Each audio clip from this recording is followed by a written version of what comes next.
வெங்காயம் கட் பண்ணுறப்ப நம்மளுக்கு வந்து கண்ணில் தண்ணி வந்துக்கிட்டே இருக்கும், கண் எரிச்சலாக இருக்கும். இப்போ ஒரு ட்ரிக் இருக்குது பாருங்கள். இதனுடைய மேல் பகுதி வந்து விட்டுருங்க. ஃபஸ்ட்டு நம்ம கீழ்ப்பகுதி மட்டும் இப்போ கட் பண்ணி எடுத்துடலாம். இந்த மாதிரி கீழே இருக்கிற அந்த சைடு வந்து கட் பண்ணி எடுத்துருக்கேன். இப்போ இந்த மேல் பகுதி வந்து அப்படியே கட் பண்ணாதீங்க. இப்போ இந்த வெங்காயத்தை வந்து ரெண்டாக கட் பண்ணிக்கலாம். இப்போ பாருங்கள், ரெண்டாக கட் பண்ணி எடுத்துருக்கேன். மேல் தோலெல்லாம் எடுத்துடலாம். இது வந்து அப்படியே தான் இருக்குது, மேல் தோல் மட்டும் எடுத்துட்டேன். இப்போ வந்து நுனிப்பகுதியிலேருந்து இந்த மாதிரி கட் பண்ண ஆரம்பிங்க. மேல் பகுதி நம்ம அப்படியே விட்டுருக்கோம், அது அப்படியே இருக்கட்டும். அந்த காம்பு உள்ள பகுதி வந்து அப்படியே விட்டுட்டு கீழ்ப்புறம் இருந்து இந்த மாதிரி கட் பண்ண ஆரம்பித்தோம் அப்படின்னா கொஞ்சம் கூட கண் எரிச்சல் இருக்காது. இப்போ இதுவும் வந்து அதே மாதிரி உங்களுக்கு செஞ்சு காமிக்கிறேன் பாருங்கள். இந்த வெங்காயத்தில் பாதி பகுதி வச்சுருக்கேன். இப்போ மேல் தோல் வந்து நம்ம இந்த மாதிரி வந்து எடுத்துடலாம். எவ்வளோ கிலோ வெங்காயம் கூட நம்ம வந்து கட் பண்ணுறப்போ ஈஸியாகவும் இருக்கும். இந்த மாதிரி இந்த இடம் மட்டும் விட்டுருங்க. வந்து நம்ம சின்ன சின்னதாக இப்படி சாதாரணமாக கட் பண்ணுவோம் இல்லைங்களா, அந்த மாதிரி இப்படி வந்து கட் பண்ணிக்கலாம். இப்போ வந்து இந்த நுனிப்பகுதியிலேருந்து இப்படி கட் பண்ணிட்டு வந்துடலாம்.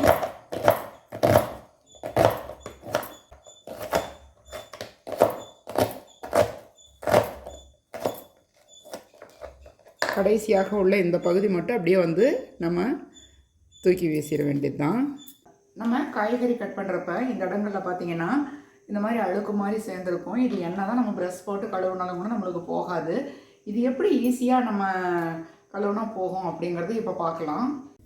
இப்போ எலுமிச்சம்பழம் வந்து ஒரு மூடி நான் எடுத்துருக்கேங்க. இந்த இடத்துல வந்து அப்படியே நம்ம பிழிஞ்சு விட்டுக்கலாம். எங்கே வந்து நம்ம கட் பண்ணக்கூடிய இடத்துல வந்து அழுக்கு நிறைய இருக்கோ அங்கே வந்து முழுவதுமே இந்த எலுமிச்சம்பழத்தை வந்து அப்படியே இந்த மாதிரி பிழிஞ்சு விட்டுக்கோங்க. இப்போ நம்ம சமையல் சோடா அப்படின்னு சொல்லக்கூடிய ஆப்பத்துக்கெல்லாம் யூஸ் பண்ணுவோம் இல்லைங்களா, அந்த சோடா உப்பு, சமையலுக்கு யூஸ் பண்ணக்கூடிய சோடா உப்பு வந்து இந்த இடத்துல வந்து அப்படியே கொஞ்சமாக தூவி விட்டுருங்க. இந்த ஸ்க்ரப்பரில் வந்து தேய்ச்சி பார்க்கலாம். அப்படியே வந்து இந்த அழுக்கு முழுவதுமே போயிடும். அந்த கலர் வந்து மாறி இருந்தது இல்லைங்களா, அந்த கலர் வந்து இருக்கவே இருக்காது. நல்லா வந்து நம்ம புதுசாக இந்த கட்டர் வாங்குறப்ப எப்படி இருக்குமோ அதே மாதிரி வந்து ஆயிரும். இந்த மாதிரி நல்லா வந்து தேய்ச்சி விட்டுக்கோங்க. அந்த சோடா உப்பு லெமனும் சேர்றப்போ இந்த அழுக்கு முழுவதுமே நம்மளுக்கு வந்து எடுத்துரும். இது முழுவதுமே வந்து நான் நல்லா இந்த வந்து ஸ்க்ரப்பரில் வந்து நல்லா தேய்ச்சி விட்டுருக்கேன். இப்போ வந்து நம்ம தண்ணியில் வாஷ் பண்ணிக்கலாம். இடத்துல வந்து ஒரு அச்சு லைட்டாக இருக்குது, அது மட்டும்தான் இருக்குது. மற்றபடி இங்கே இருக்கிற அழுக்கு முழுவதுமே வந்து எப்படி வந்து கிளியராக இருக்குது பாருங்கள். இது வந்து பார்க்குறதுக்கு நல்லா நீட்டாக இருக்குது. அழுக்கு எல்லாமே நல்லா போயிருச்சு பாருங்கள். இந்த டிப்ஸ் வந்து கண்டிப்பாக உங்களுக்கு வந்து யூஸ்ஃபுல்லாக இருக்கும். கண்டிப்பாக வந்து உங்கள் ஃப்ரெண்ட்ஸுக்கு ஷேர் பண்ணுங்கள்.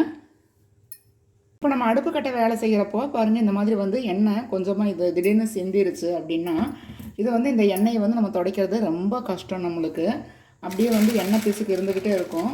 கொஞ்சமாக இந்த மாதிரி கோதுமை மாவு வந்து அந்த இடத்துல தூவி விட்டுறலாம். மாவு வந்து அப்படியே இந்த இடத்துல தேய்ச்சி விட்டதுக்கப்புறமாக நம்ம எடுத்துட்டோன்னு வச்சுக்கோங்க. இந்த இடம் வந்து அப்படி பாருங்கள், அப்படியே நீட்டாக இருக்கும். எண்ணெய் பிசுக்கு சுத்தமாகவே இருக்காது. இப்போ இந்த மாவு வந்து கோதுமை மாவு வந்து அப்படியே இந்த இடத்துல தேய்ச்சி எடுத்துடலாம் நம்ம.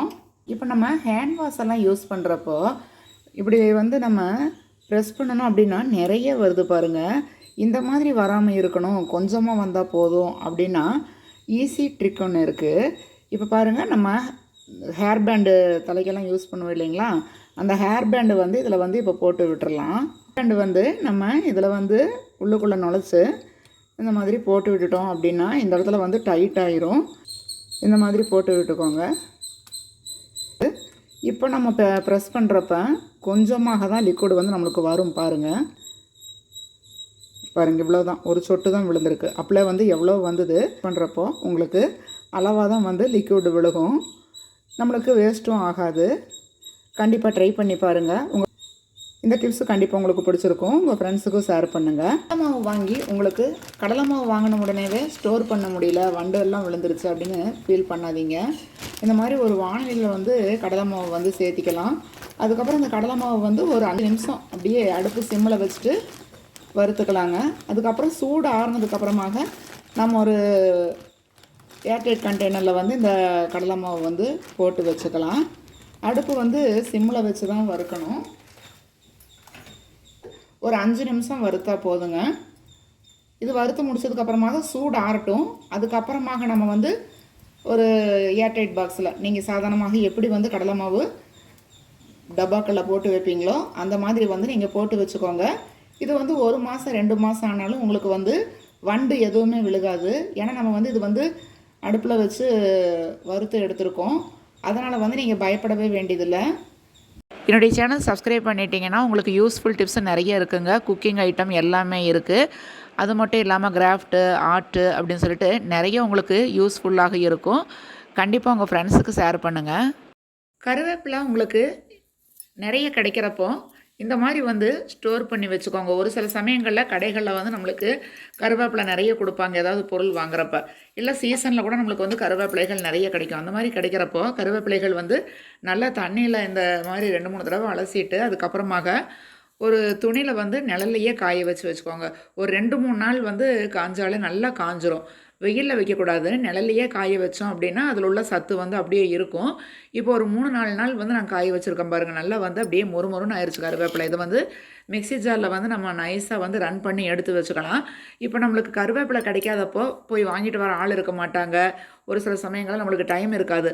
அந்த மாதிரி நேரங்களில் இந்த மாதிரி கருவேப்பிலை பவுட்ரு மாதிரி இந்த மாதிரி பண்ணி வச்சிட்டிங்க அப்படின்னா நம்ம ரசம் குழம்பெல்லாம் வைக்கிறப்ப அதில் வந்து போட்டுக்கலாம். அதே மாதிரி பொரியலெல்லாம் தாளிக்கிறப்ப கூட கொஞ்சமாக போட்டுக்கலாங்க. குழந்தைகளெல்லாம் கருவேப்பிலை அப்படின்னாலே தூக்கி வீசிடுவாங்க. ஆனால் இந்த மாதிரி போடுறப்ப நம்மளுக்கு யூஸ்ஃபுல்லாகவும் இருக்கும். நிறைய விட்டமின்ஸு எல்லா சத்துக்களும் இதில் இருக்குது. உங்களுக்கு இது வந்து ஸ்டோர் பண்ணி ஃப்ரிட்ஜில் வைக்க வேண்டியதில்லை. சாதாரணமாக வெளியிலேயே நம்ம வந்து ஒரு பாட்டில் இந்த மாதிரி கண்ணாடி பாட்டிலில் ஸ்டோர் பண்ணி வச்சிட்டோம் அப்படின்னா எவ்வளோ நாட்கள் ஆனாலும் ஒன்றுமே ஆகாதுங்க. 6 மாதம் 1 வருஷம் ஆனாலும் நல்லாயிருக்கும். கண்டிப்பாக இந்த டிப்ஸ் வந்து உங்களுக்கு யூஸ்ஃபுல்லாக இருக்கும். நீங்களும் ட்ரை பண்ணி பாருங்கள். இதே மாதிரி உங்களுக்கு யூஸ்ஃபுல் டிப்ஸோட நெக்ஸ்ட் வீடியோவில் உங்களை மீட் பண்ணுறேன். வாழ்க வையகம், வாழ்க வளமுடன்.